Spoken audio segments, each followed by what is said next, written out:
The Adventures of Pinocchio by C. Collodi.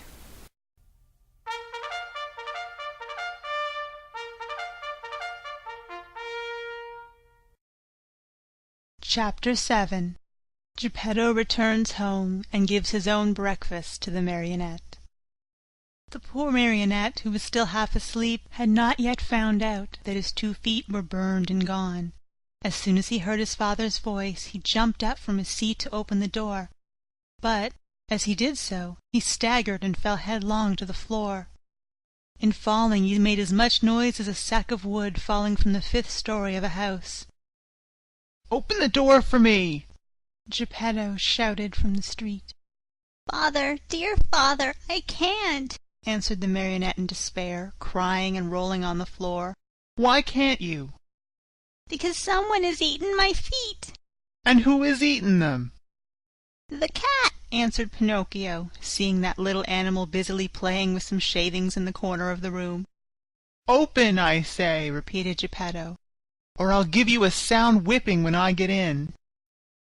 "Father, believe me, I can't stand up. Oh dear, I shall have to walk on my knees all my life." Geppetto, thinking that all these tears and cries were only other pranks of the Marionette, climbed up the side of the house and went in through the window. At first he was very angry, but on seeing Pinocchio stretched out on the floor and really without feet, he felt very sad and sorrowful. Picking him up from the floor, he fondled and caressed him, talking to him while the tears ran down his cheeks. "My little Pinocchio, my dear little Pinocchio, how did you burn your feet?" "I don't know, father, but believe me, the night has been a terrible one, and I shall remember it as long as I live. The thunder was so noisy and the lightning so bright, and I was hungry, and then the talking cricket said to me, 'You deserve it, you were bad,' and I said to him, 'Careful, cricket,' and he said to me, 'You are a marionette, and you have a wooden head,' and I threw the hammer at him, and I killed him. It was his own fault, but I didn't want to kill him, and I put the pan on the coals, but the chick flew away and said, 'I'll see you again, remember me to the family,' and my hunger grew, and I went out, and the old man with the nightcap looked out the window and threw water on me, and I came home and I put my feet on the stove to dry them because I was still hungry, and I fell asleep, and now my feet are gone, but my hunger isn't. Oh, oh, oh!" And poor Pinocchio began to scream and cry so loudly that he could be heard for miles around.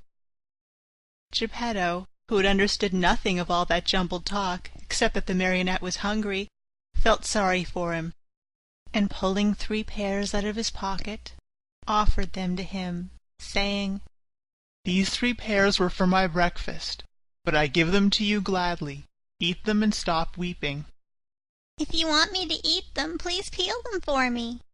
"Peel them?" asked Geppetto, very much surprised. "I should never have thought, dear boy of mine, that you were so dainty and fussy about your food. Bad, very bad. In this world, even as children, we must accustom ourselves to eat of everything, for we never know what life may hold in store for us." "You may be right," answered Pinocchio, "but I will not eat the pears if they are not peeled. I don't like them." And good old Geppetto took out a knife, peeled the 3 pears, and put the skins on a row on the table.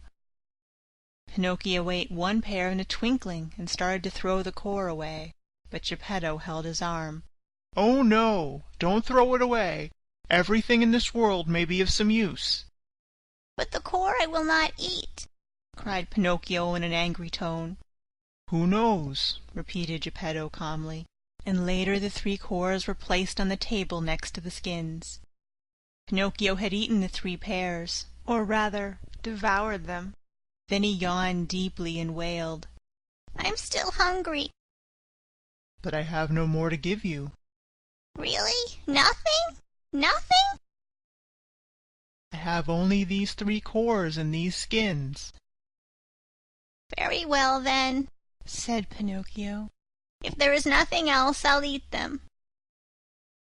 At first he made a wry face, but one after another the skins and the cores disappeared. "Ah, now I feel fine," he said after eating the last one. "You see," observed Geppetto, that I was right when I told you that one must not be too fussy and too dainty about food. My dear, we never know what life may have in store for us.